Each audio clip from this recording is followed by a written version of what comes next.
하나님의 말씀 마태복음 22장 37절과 38절에는 다음과 같은 말씀이 있지요.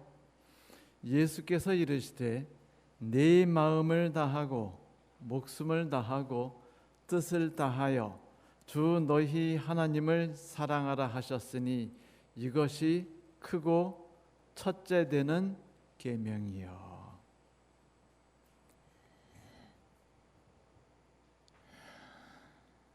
톰슨 목사님께서 12월 어느 날 샌프란시스코행 비행기를 타게 되셨습니다. 좌석에 앉고 보니까 그분 왼쪽에 앉으신 분이 텍사스 대학 교수로 재직 중인 그 오스틴 교회의 집사님이셨고 아주 유쾌한 성격의 분이셨기 때문에 아주 즐겁게 이야기를 나누면서 시간을 지냈습니다. 그런데 이 목사님의 오른편에 앉아 계신 분인 뭔가 비행기 안에서 글을 쓰느라 매우 분주해 보이셨어요. 그래서 이 목사님께서 가만히 계셨습니다. 어차피 도착 지역까지 3시간이나 있고 하나님께서 어떻게 인도하시는 것은 아무도 모르니 주의 뜻이 있으면 뜻대로 행하야겠노라 라고 생각하셨을 뿐이죠. 그래서 이분이 어차피 도망갈 것도 아니고 그래서 초조해하지 않고 편안한 마음으로 계셨습니다. 시간이 조금 지난 뒤에 이제 오른쪽에 계신 분이 손에서 펜을 내려놓았습니다. 그리고 이야기를 나누기 시작했죠. 그분은 프로듀서였어요. 근데 자기 이야기를 간단히 소개한 다음에 이제 물었습니다. 톰슨 목사님에게 선생님께서는 무슨 일을 하고 계시나요? 근데 이분이 당신이 그 교회 목사라는 사실을 알려주지 않으셨어요. 왜냐하면 목사라는 사실을 알게 되면 깜짝 놀래가지고 불편해서 다른 자리로 옮겨가실까 봐.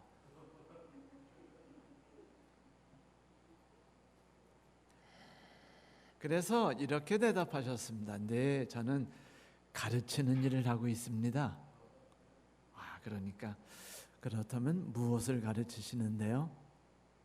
이때 이제 신학대학원에서 전도학을 가르친다고 하면 또 안 되잖아요. 또 난리가 나지 않습니까? 그래서 그렇게 대답하지 않고 참 흥미로운 질문을 하셨군요. 저는 기본적으로 세상에서 가장 중요한 단어가 관계라는 사실을 가르쳐주는 일을 합니다. 이 세상에 있는 관계의 문제를 해결할 수만 있다면 우리는 가정 문제, 이웃과의 문제, 도시 문제, 국제의 문제까지 모두 다 해결할 수가 있지요.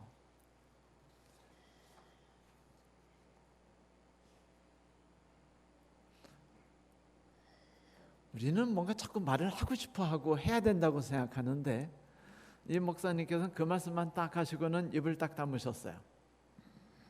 그래서 그분이 창밖을 내다보면서 이제 하늘에 있는 구름, 지나가는 구름들 한참 보다가 고개를 돌려서 이렇게 말했어요. 참 맞는 말씀입니다. 거기에 또 대답하지 않고 이제 가방에서 타임지를 꺼내가지고 읽기 시작했어요. 근데 그분이 이제 계속 말을 하시는 겁니다. 그런데 그게 전부입니까? 더 해주실 말씀은 없으신가요? 그러자 그때부터 이분은 그 프로듀서하고 함께 이야기를 시작했죠. 관계에 대한 이야기 그리고 예수 그리스도에 대한 이야기까지 들어가게 되자 그분이 잘라서 이야기했어요. 그가 누군지 어떤 분인지 우리가 어떻게 합니까? 그러자 그분에 대해서 설명을 했던 이 톰슨 목사님께서는 간단하게 이야기를 했어요. 그분이 자기가 설명했던 대로의 그 위대한 분인지 아니면 정신병자인지 아니면 시대의 사기꾼인지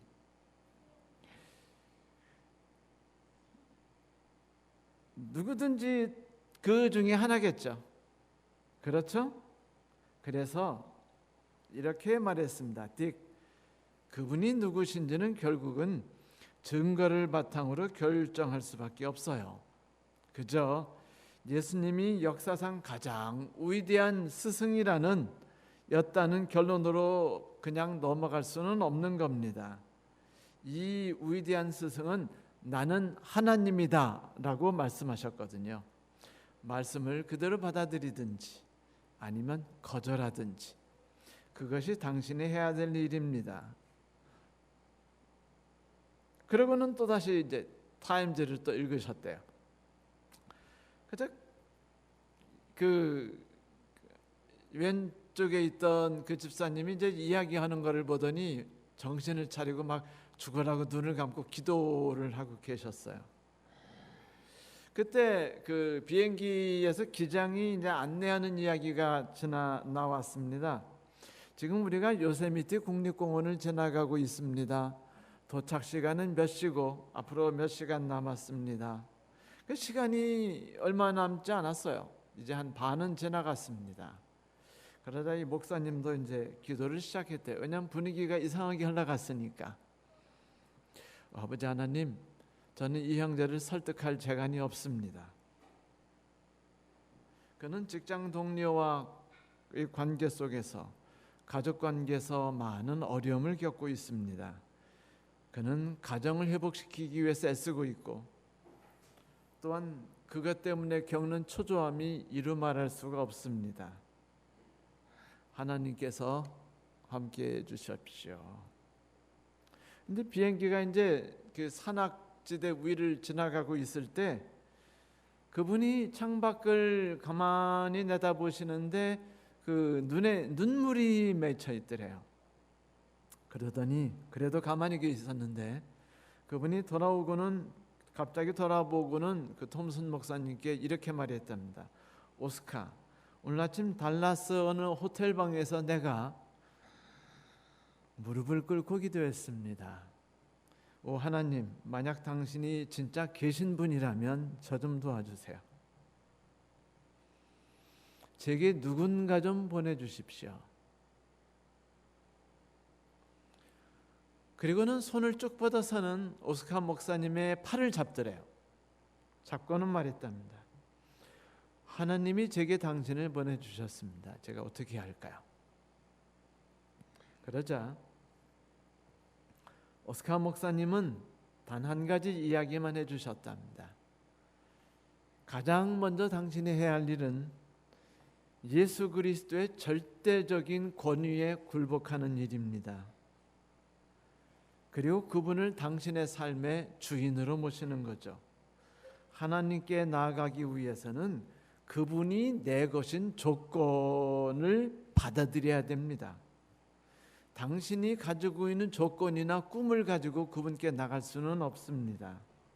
딕, 위대한 그리스도인들에 관한 전기를 혹시 읽어보셨나요?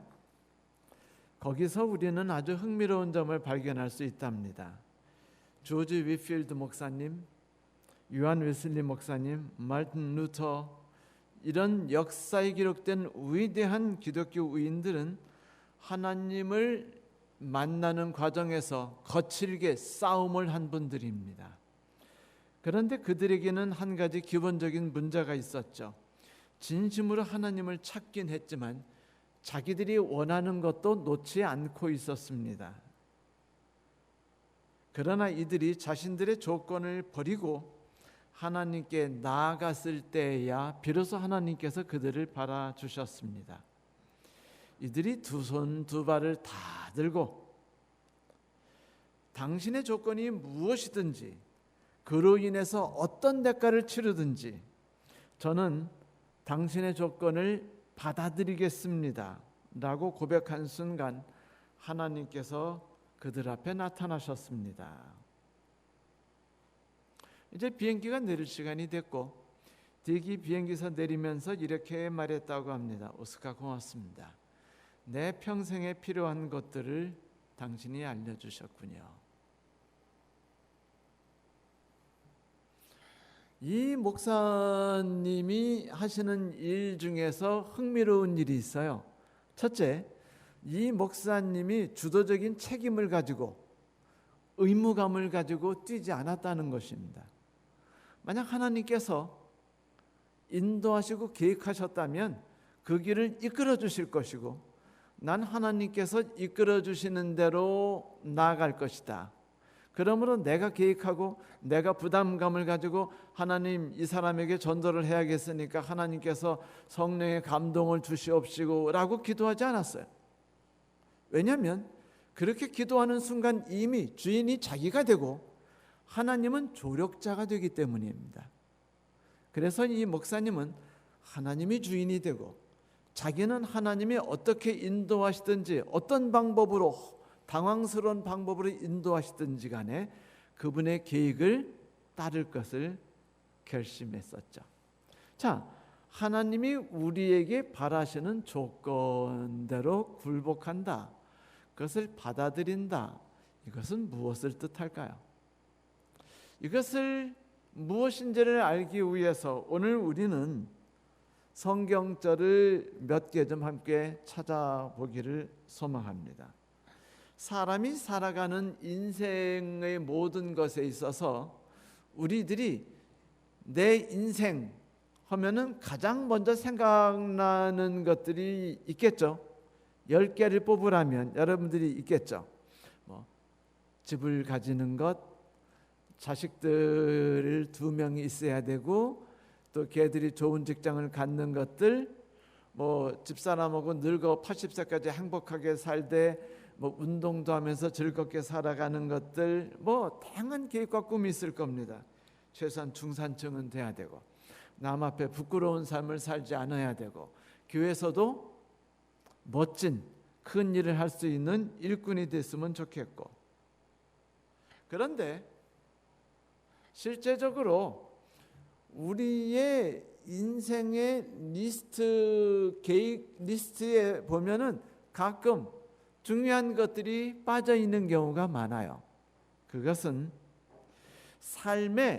살아가는 삶의 매일매일 삶이든 10년 단위의 삶이든 죽을 때까지의 삶이든 간에 인생에 영향을 끼치며 삶의 근간이 되는 건 딱 2개밖에 없다는 것입니다. 한 부자 청년이 예수님께 와서 여쭤봤죠. 선한 선생님이시여, 영생을 얻기 위해서는 어떻게 해야 합니까?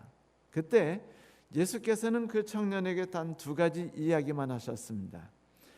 네 마음을 다하고 목숨을 다하고 뜻을 다하여 주 너희 하나님을 사랑하라 하셨으니 이것이 첫째 되는 계명이요, 둘째는 이와 같으니 네 이웃을 내 몸과 같이 사랑하라 하셨느니라. 결국은 인간이 자기의 10년 계획이든 하루 계획이든 평생 계획을 짤 때 첫 번째 자리와 2번째 자리를 차지해야 되는 것은 무엇이라는 겁니까? 관계라는 것이에요. 우선 하나님과의 올바른 관계에 서겠다 라는 꿈을 가져야 된다는 거예요. 하나님께서 내 안에서 역사하시고 내 안에서 일하시는 것을 정말로 점점 크게 경험해 보겠다, 천국이 무엇인지를 맛보겠다, 이런 것들이 인생의 꿈이 되어야 된다는 것이죠. 그런데 사람들은요, 자꾸 쌓는 것을 좋아해요. 뭐를 좋아한다고요? 쌓는 것을 좋아해요. 그래서 선한 품성들, 온전한 품성을 쌓아가서 하늘에 들어갈 때 그것을 가지고 들어가겠다, 이런 욕심이죠. 내가 주도적이 돼서 내가 무언가를 쌓아가야만 불안함이 없어지죠. 덜해요. 꼭 뭔가 내가 해야 될 것 같아요. 다시 말씀드립니다. 내가 무언가 해야 된다는 압박감에 빠져 있어요. 그런데 성경에서는 우리에게 이렇게 말하죠. 마음을 다하고 목숨을 다하고 뜻을 다하여 하나님을 사랑하라. 여러분, 이때 마음을 다하고 목숨을 다하고 뜻을 다한다는 게 무슨 말일까요? 저희 집사람하고 대화를 나누다 보면은 대화를 한참 나눠요, 서로 간에. 그리고 며칠이 지나고서 그 당황스러운 일이 터질 때가 있어요. 집사람이 뭐랬냐면, 내가 당신한테 이야기한 거 왜 안 했어? 그러면 제가 그래요. 무슨 소리야? 당신이 뭘 얘기했는데? 그럼 내가 당신한테 이런 얘기 했잖아. 당신이 언제? 전혀 못 들었는데? 이렇게 되는 거죠. 여러분, 목숨을 다하고 마음을 다하고 힘을 다한다는 것은 거기에 온 관심을 다 쏟고 있기 때문에 다른 것에 신경을 쓰지 덜 쓰게 된다는 것이에요. 그런데 여러분, 살아보시면 느끼지만, 제가 이제 집사람하고 대화를 나눌 때 서로 간에 나란히 앉아서 손 붙잡고 따끈따끈한 기분 속에서 대화 나누는 건 아니잖아요. 그렇죠? 대개 딴 방에 있어요. 집사람은 저쪽 방, 저는 이쪽 방. 저는 이쪽 방에서 이제 그 컴퓨터 방에 앉아가지고 이제 성경을 보거나 관련된 책을 읽거나 설교에 관련된 혹은 설교를 이제 만들거나 아니면 옛날에 만든 설교를 이제 정리하는 일을 합니다. 왜냐하면 책을 만들어 보고 싶거든요.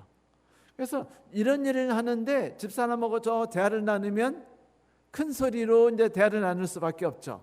근데 이야기를 나누는 중에 집사람은 자신의 모든 이제 삶의 관심이 어디에 쏟아지죠? 저에게 쏟아져요. 그래서 저하고 신나게 이야기를 하죠. 저는 삶의 지금 나의 그 순간에 제 모든 관심이 어디에 있죠? 책이나 설교에 있습니다. 그럼 거기에 몰두하면서 말하는 건 다 건성이에요. 분명히 이야기는 했어요. 안 한 건 아닙니다. 그런데 2, 3분 뒤에 생각해 보면 뭘 얘기했는지 기억이 안 날 뿐이죠. 결국은 마음을 다하여 목숨을 다하여 힘을 다하여라는 것이 여러분 쉬운 게 아니라는 걸 우리는 발견하게 되죠. 집사람은 그럴 거예요. 나하고 이야기를 나눌 때는 마음과 뜻과 힘을 다해서 목숨을 다해 이야기하지 않을까? 라고 물어볼 거고, 저는 글쎄 나는 지금 바빠 죽겠는데? 라고 말할 겁니다. 그죠? 성도 여러분, 우리가 이 세상을 살아가는 데 있어서 하나님과 우리와의 관계도 비슷한 것 같지 않나요? 하나님은 우리에게 마음을 다하고 뜻을 다하고 힘을 다하여 그분을 사랑하라, 이것이 크고 첫 번째 되는 계명이라고 말했으니 인생의 모든 우선순위에서 그거를 떡 하고 갖다 놓으면은 다른 것들이 빛을 발해요, 발하지 못해요? 그냥 흐물흐물하게 허물어지는 겁니다. 그러므로 하루의 모든 생각 속에 아침에 일어나면 첫 번째 나는 생각이 오늘 할 일들 1, 2, 3, 4 오늘 약속 시간 내가 할 일들, 그리고 누구를 만나서 할 일들,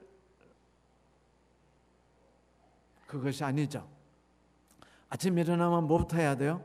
하나님, 제가 당신의 뜻을 어떻게 하면 알까요? 당신이 오늘 나의 삶에서 들어오셔서 주인이 되셔서 당신이 저를 사랑하시는 걸 제가 느끼고 제가 당신을 사랑하게 되는 것을 제가 오늘 어떻게 경험하게 되겠습니까? 기대 만빵입니다. 제발 이 삶의 충만함이 오늘 저를 지배하게 해주세요 라고 기도하는 것이 기도의 첫 번째가 되어야 된다는 것입니다. 그 다음이 수직적인 관계를 이루어놓으면 그 다음에 어떤 관계를 맺어야 돼요? 수평적인 관계를 맺어야죠. 예수님이 돌아가신 십자가가 막대기가 두 개 아니에요? 하늘로 향하는 막대기, 옆으로 향하는 막대기. 물론 이거는 그냥 맞지도 않는 비유지만 하나님과 우리와의 관계는 그런 식으로 되어 있어요. 십자가처럼 하나님과 우리와의 관계, 우리와 이웃과의 관계, 이 두 가지 중에 하나가 없으면 다른 하나는 무너져 버립니다.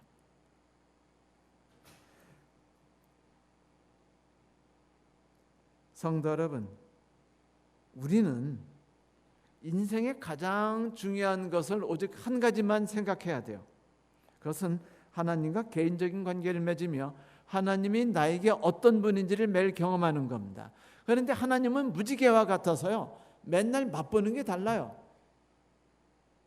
여러분들 그 가족들하고 살다 보면 그 가족들의 성격 알아요, 몰라요? 첫째, 절대로 생각 안 바꾼다는 것도 알게 되죠. 그죠? 어떤 경우도 안 바꾼다는 거, 사람 안 바뀐다는 것도 알게 되죠. 그러나 하나님에 대해서는 달라요. 오늘 하나님께서 주시는 맛은 메론 맛이고 내일 주시는 맛은 파인애플 맛인데 이 모든 맛들을 통해서 나의 삶이 변화되고 바뀌어 나가는 겁니다. 첫째, 하나님과의 무너져가는 관계들이 회복되는 것이고, 두 번째, 무너졌던 나의 삶들이 회복이 되는 것이에요. 이렇게 되면 자연스럽게 다른 모든 문제들은 하나씩 올바른 길 위에 서서 모든 것이 바르게 맞춰진다 이겁니다. 그러면 아침에 기도하실 때 오 하나님 하고서 직장과 꿈과 미래의 계획과 집에 대해서 기도 안 하셔도 돼요. 왜냐고요? 하나님이 뭐라고 하셨냐면 일용할 양식을 주옵시고 라는 말 한마디만 하면 된다. 왜냐고? 내게 필요한 것이 무엇인지는 내가 이미 알고 있기 때문이다. 대신 너는 이렇게 기도하라. 뜻이 하늘에서 이루어진 것 같이 땅에서도 이루어 주옵시고 라고만 기도하라. 그건 뭐냐면 나에 대한 계획, 하나님이 갖고 계신 계획이 오늘 이루어지게 해주시고 내일도 이루어질 수 있도록 오늘을 토대를 쌓게 해주세요라고 기도하는 것이기 때문입니다.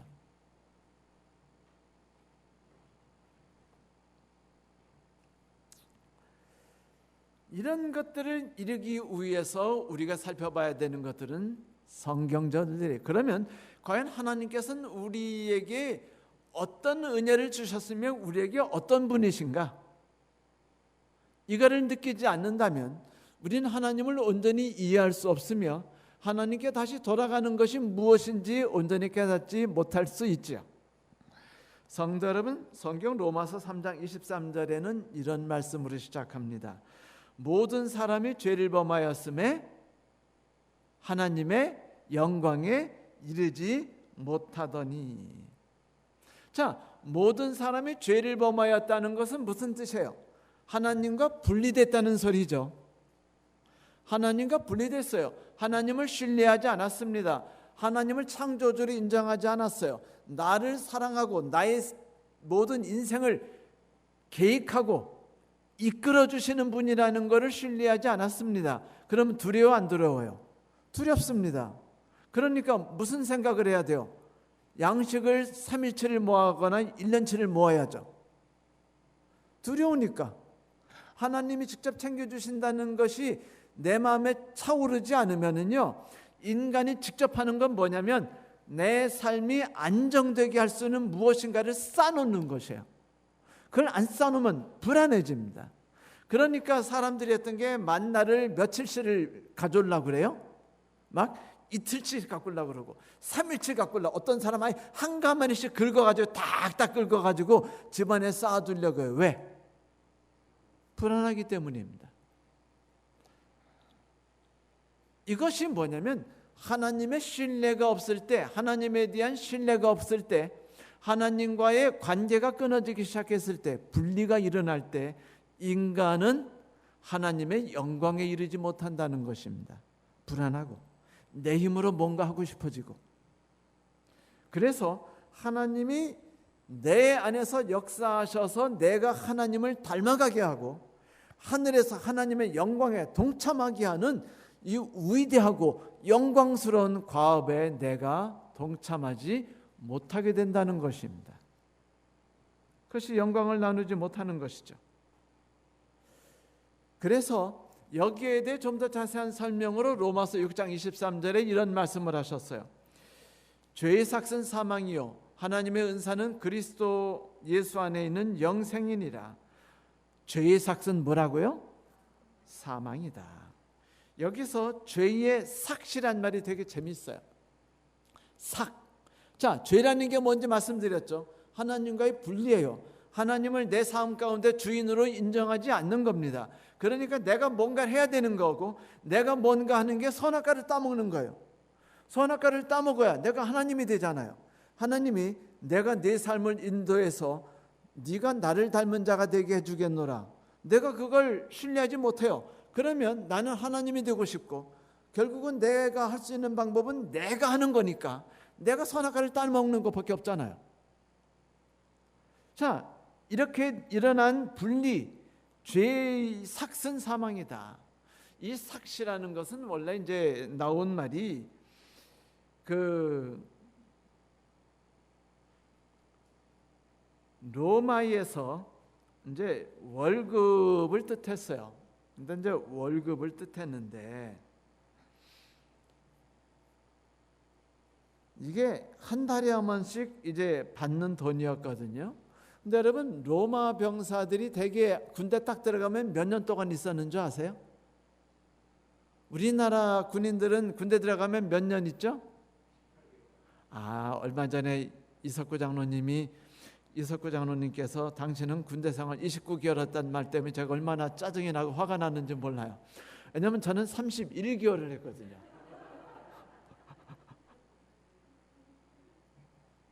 여러분 군대에서는요 하루 더 하는 것이요 아주 괴롭고 고통이에요. 하루 적게 하면은요 하늘을 날아가는 게 뭔지를 느끼게 됩니다. 그런데 로마에서는 모두가 다 군인이 되면은 얼마 정도 하면 군인 생활인지 아세요? 25년입니다.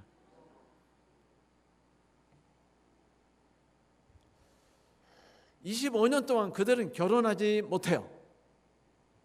결혼 허락하지 않습니다. 결혼한 사람들도 가정에 거의 가정 못합니다. 그래서 결혼이 거의 무효화돼요. 묶여있는 동안 활동하는 대가로 그들이 받는 것이 월급입니다. 이 월급이라는 단어는 원래 음식물을 뜻하는 그 옥소온이라는 단어하고 물건을 산다라고 말하는 오네마이라는 단어가 합성해서 만든 거예요. 그러니까 물건을 사는 게 월급입니다. 월급 받아서 우리가 물건 사잖아요. 그죠? 우리가 뭐 샐러리가 월급이다. 샐러리는 솔트, 소금에서 나왔다. 그 말 맞는 말입니다. 영어로는. 하지만 로마어로는 달라요. 로마에서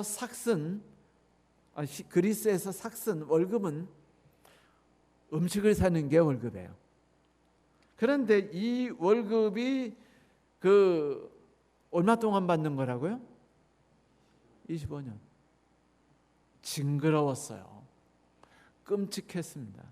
그러니까 우리가 죄라는 행위를 하게 됐을 때 우리는 마치 군대 간 것처럼 25년 혹은 30년이라는 장기 복무에 빠지게 되는 거예요. 그래서 매달 우리가 월급을 받는 겁니다. 누구로부터? 죄로부터.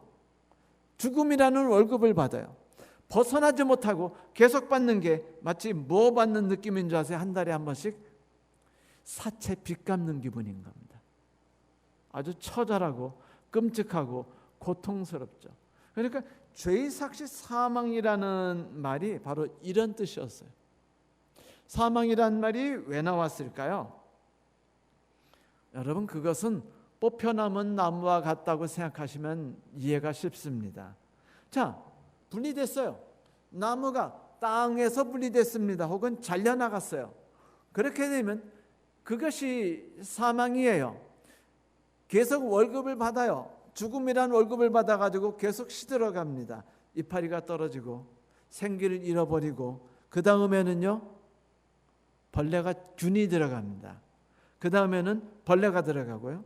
그 다음에 새들이나 그 다음에 조그마한 그런 곤충보다 조금 큰 것들이 파고 들어가서 나무가 완전히 사그라서 없어지면 나무가 사라지게 되죠. 이거를 완전한 사망이라고 말하지만 사실 그 사망은 이미 시작된 거 아닙니까?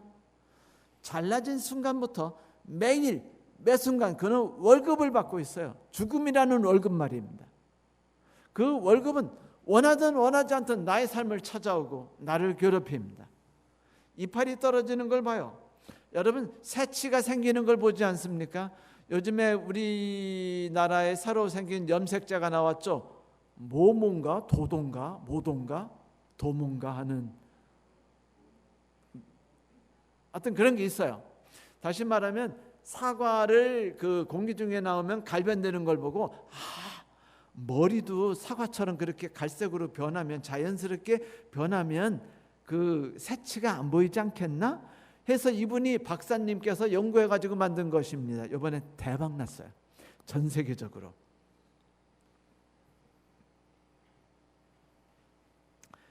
그걸 보더니 어떤 그 의학자가 이런 말을 했습니다. 그 머리 전문 의사가 말하기를 새치 염색한다고 새치가 아닙니까? 새치를 가만 놔두면 나한테 새치가 몇 개 나는구나 라는 걸 느낄 수 있대요. 그래가지고 그로 인해서 이것이 노화의 과정이고 내가 지금 몸이 안 좋아지는 과정이라는 걸 느끼기 때문에 신경을 쓰게 된대요. 그런데 자꾸 염색약을 바르거나 혹은 갈변시켜서 그거를 없애버릇하면은 내게 새로 생겨나는 새치가 얼만큼 있는지 알 수가 없대요. 그래가지고 결국 내가 근원적인 문제에서 그것을 바라보는 것을 하지 못하게 된답니다. 현상을 없앤다는 것이 근원적인 것을 오히려 감추는 것이니까 얼마나 무서운가를 말해주는 거죠.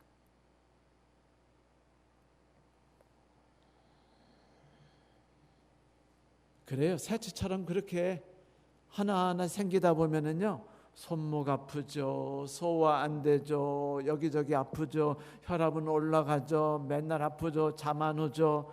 이게 죽음이라는 사실을 여러분 인식하지 못합니까? 여러분들은 죄를 짓고 하나님과 분리된 그 순간부터 매달 월급을 받고 있는 겁니다. 죽음으로부터 죄의 삭스를 받고 있는 거예요. 로마 군인처럼 강제로 그 긴 세월을.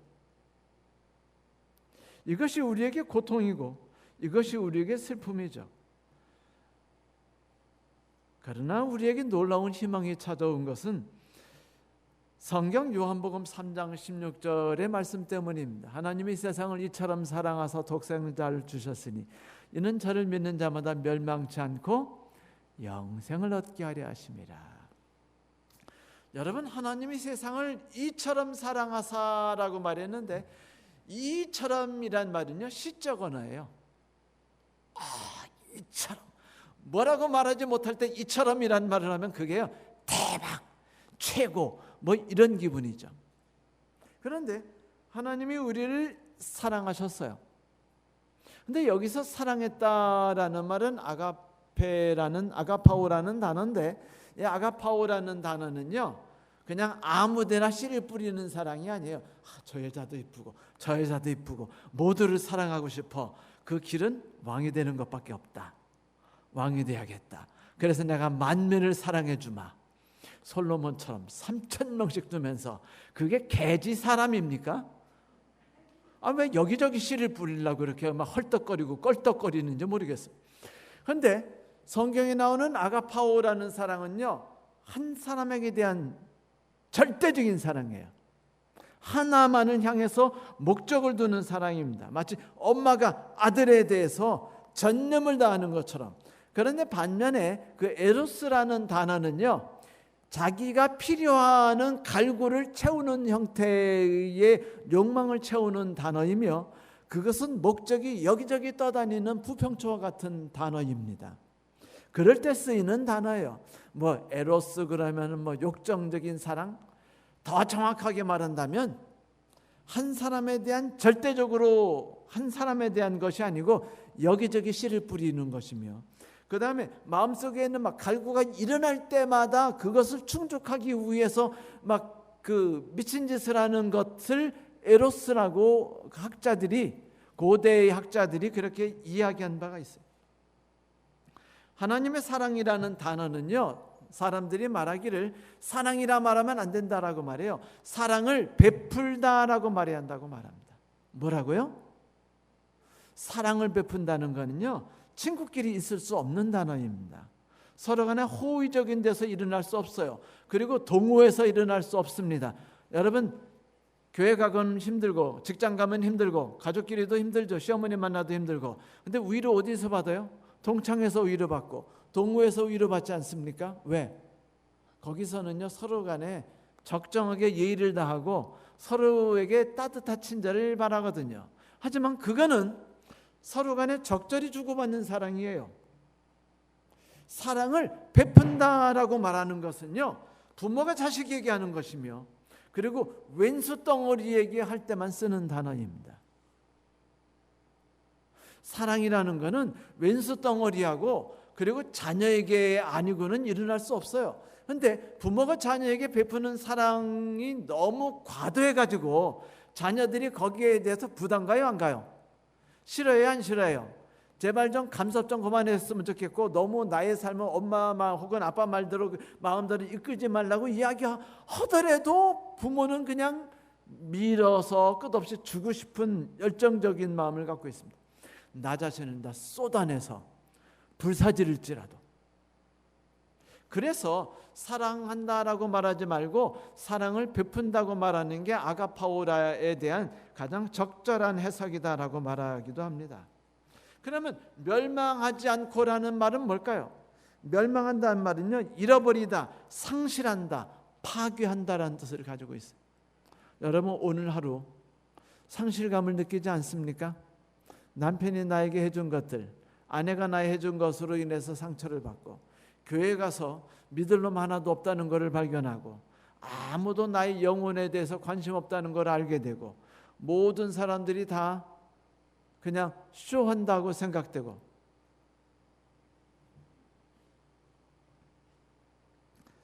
전도가 안 되는 가장 큰 이유는요, 사람들이 예수에 관해서 알지 못해서가 아니라 잘못된 예수를 만나서랍니다. 그런데 그 잘못된 예수를 누구를 통해 만났는 줄 아세요? 예수쟁이를 통해서 만났답니다. 결국은 사람들이 예수를 안 믿는 이유가 예수쟁이 때문이에요.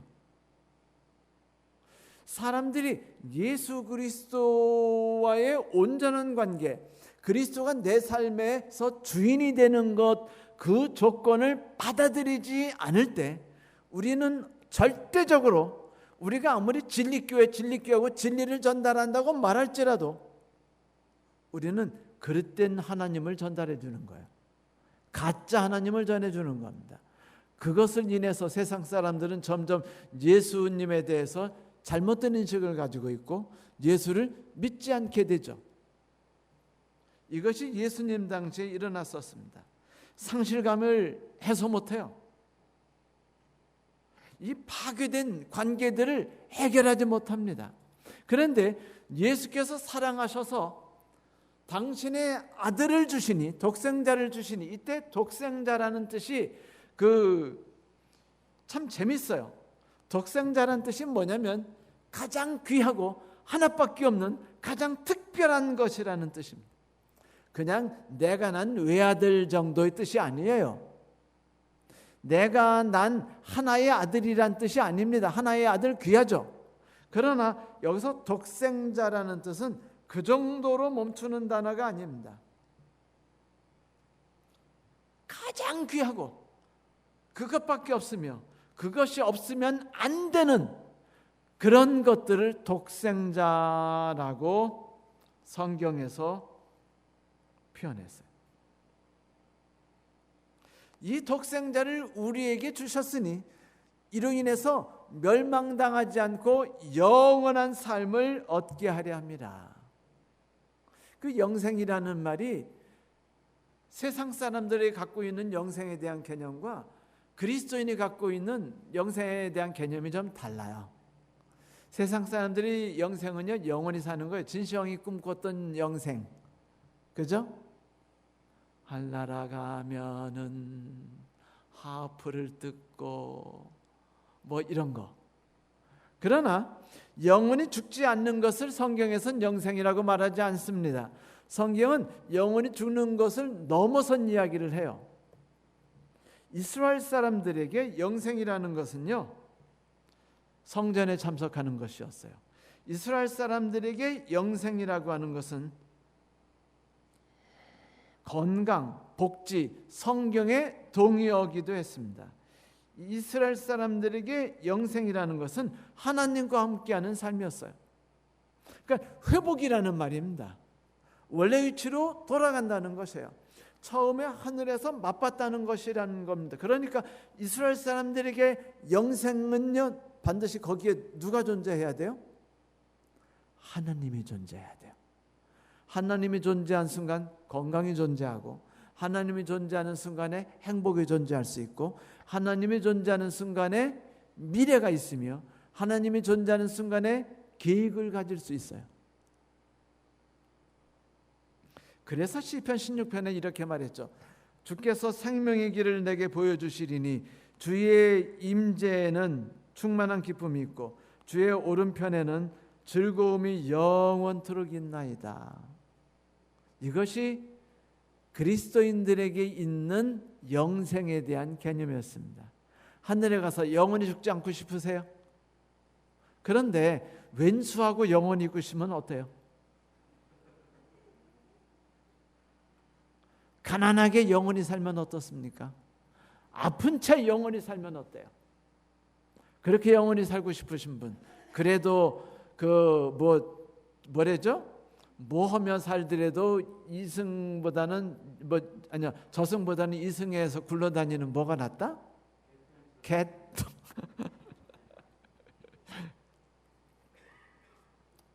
사는 게 중요하다고 말하지만 성경에서 산다는 것은 하나님과 함께 있을 때만 맛보는 것입니다.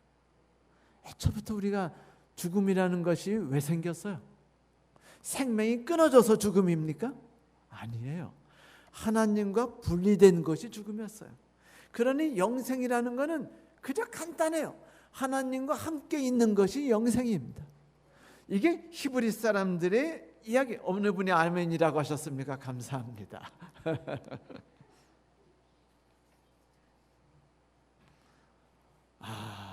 참 감사드리는 건 이 모노게이네이스, 유일하게 귀중한 것, 하나밖에 없는 귀중한 것이라는 것을 우리와의 관계를 회복하기 위한 뜨거운 마음에 아낌없이 주셔서 우리가 상실했던 모든 미래, 상실했던 모든 관계, 상실했던 나의 삶의 존재 가치들을 다 회복시켜주는 것에 대해서 진심으로 감사합니다. 하나님의 은사는 그리스도 예수 우리 주 안에 있는 영생이라 아까 우리가 읽은 말씀이죠. 로마서 6장 23절 맞아요. 이것은 하나님의 은사는 선물입니다. 거저 주시는 선물이에요. 그런데 은사라는 단어에는 특징이 있어요. 무슨 특징이 있는지 아세요? 첫째, 강제성이라는 것이 없고, 두 번째는요, 다양함이라는 것이 들어있어요. 자유입니다. 여러분, 신앙의 특징은요, 자유예요. 신앙의 특징은 다양성입니다. 내가 가는 방식대로 살았으면 좋겠다. 이것은 부모 생각이지만 여기에는 자유가 존재하지 않을 수 있어요. 그래서 은사에 대해서 이야기할 때마다 나오는 게 뭐죠? 다양한 은사죠. 그렇죠? 네가 갖고 있는 모습 다르고 내가 갖고 있는 모습 다른 거예요. 그러니까 자기와 하나님과의 만남 속에서 자기만의 모습의 아름다움을 갖추는 것, 이것이 영생인 겁니다. 이것이 은사로 주어지는 것이에요. 이것이 그냥 완성되는 날은 언제일까요? 없어요. 그날은 하늘에 가서도 그 일은 계속될 겁니다. 그래서 제가 자꾸 온전한 품성이 존재하지 않는다라 말하는 것은, 온전한 품성이라는 건 첫째는 내가 쌓는 것이라는 부정적 개념이 있고, 둘째는 하늘에 가서도 우리는 계속 성장하기 때문이에요. 하나님은 끝이 없이 높은 곳에 계시고 그분이 갖고 있는 풍요로움은 끝이 없기 때문에 우리가 하늘에 가서도 끝없이 그분을 만나고 끝없이 경험하고 끝없이 그분을 닮아가는 것인데, 그것이 그 희열과 그 기쁨과 그 기대감이라는 게 너무도 대단하다는 것입니다. 감사한 일이죠. 정말로 아멘입니다. 이것이 은사예요. 은사로 주신 것이 영생이라는 것이 바로 이런 개념입니다. 이제 마지막 성경절로 넘어가야겠죠. 이제 성경에 이런 말씀이 있어요. 내가 만일 내 입으로 예수를 주로 시인하고 또 하나님께서 그를 죽은 자 가운데서 살리신 것을 내 마음에 믿으면 구원을 받으리라. 사람이 마음으로 믿어 의에 이르고 입으로 시인하여 구원에 이르느니라. 로마서 10장 9절 10절. 우리가 금요일 날 열심히 공부했던 내용이죠. 참 멋진 말 아니에요? 사람이 마음으로 믿어 의에 이르고 입으로 시인해서 구원을 받으리라. 마음으로 믿었다는 것은 하나님을 이제 알게 됐다는 거예요. 그래서 그가 하나님 앞에서 의롭다고 선언받았어요. 비록 의롭지 않으나 의롭다고 선언받은 겁니다. 다시 말씀드릴게요.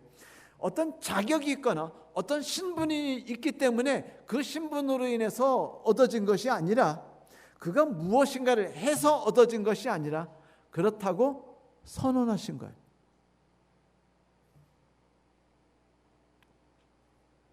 여기서 재미있는 건 마음으로 믿어 의를 이르고 입으로 시인하여 구원을 받으리라 해서 믿어서 시인한단 말이 다 수동태입니다. 수동태라는 건 뭐예요? 마음으로 믿게 돼서 의인이 됐고 입으로 시인하게 돼서 구원을 받았다. 결국은 내가 주도적인 게 아닙니다. 하나님이 주도적이셔요. 우리가 할 일은 뭐밖에 없어요? 관계 회복입니다. 하나님은 관계 회복을 위해 나서셨으니 나의 마음과 나의 눈을 그분께 돌리기만 하면 되는 거예요. 그분을 바라보는 겁니다. 그분이 나에게 해주신 일들을 바라보는 거예요. 마음에 감사하는 겁니다. 여러분, 아브라함이 믿게 되어 의에 이르게 되었다는 성경 말씀이 있죠. 이때 믿게 되어 의롭게 되었다 할 때 믿게 되어가 아멘 하였다라는 소리입니다. 아멘 했다. 동의합니다. 위대했습니다. 당신이 내게 하신 일 이렇게 멋진 일이었군요. 제 과거의 생활을 하루하루 돌아보니 내 삶이 참 엉망진창이었는데도 불구하고 하나님이 나와 함께 하신 그 순간순간은 보석과 같이 빛났습니다. 그 순간마다 나는 위를 얻었고 그 순간마다 나는 희망을 가졌고 그 순간마다 나는 전망에서 일어났었습니다. 나 지금 그걸 깨닫게 됐습니다. 이것이 믿게 되어라는 소리입니다. 멋있지 않아요? 네가 뭔가 해야 된다. 품성의 온전함을 위해서 애써라라고 말하면 여러분 문제가 있어요. 뭔지 아세요? 잘하는 놈이 있고 못하는 놈이 있어요. 이게 무슨 얘기냐? 수학도 구구단도요 똑같이 주구 외우려면 외워주는 줄 아세요? 아버지가 어느 날 그 국민교육헌장을 갖고 오셨어요. 그래가지고 외우래요. 그리고는 빨리 외우는 사람에게 돈을 주겠대요. 그 당시 1,000원인가를 주기로 했는데 그 당시 1,000원이니까 1968년이었나요? 69년이었나요? 국민교육헌장 나온 때가 68년이죠. 그 해에 제가 외우기 시작했으니까 그날 넷째 형은요 2시간도 안 돼서 국민교육헌장을 다 외웠어요. 우리는 민족중흥 역사적 사명을 또 이 땅에 태어났다. 조상의 빛나는 오늘의 대살리 안으로는 자주 독립의 자세를 확립하고 밖으로는 인류 공영에 이바지할 때다. 오늘날 뭐 이렇게. 여러분 저 하루 걸렸습니다. 더듬거리고 틀렸어요. 기분 되게 나빴어요. 저는 1,000원을 못 받았고 그 형은 1,000원을 받았습니다. 그런데 신기한 거 있죠. 똑같은 음악가들도요. 베토벤은요. 아무렇게나 누가 그냥 뭐라고 치면 띵띵거리면 명곡이 돼서 사람이 막 은혜 받고 감동받고 막 눈물을 짤짤 흘리고 갖고 있는 돈을 다 내놔서 드리고 싶은데 누구는요 막 음악 공부 다 하고 4년 8년째 공부하고 막 작곡하면은 사람들이 뭐 이따구를 만들어 재수없게 라는 소리를 들으니 기분 나빠요 좋아요? 여러분 내가 무언가를 해서 품성을 온전케 한다는 것에 대해서 너무 열중하지 마세요. 왜냐하면 이거 다 체질이 다르기 때문에 그렇게 다 못합니다. 그래서 하나님은 처음부터 네가 무언가를 하라고 하지 않아요.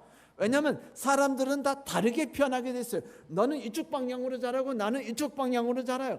내가 하나님을 왕으로 믿어도 돼요. 내가 하나님을 소로 믿어도 돼요. 내가 예수님을 독수리 믿어도 돼요. 내가 예수님을 사람이 믿건 어떤 거를 믿든 간에 난 다 구원받습니다. 됐지 않아요?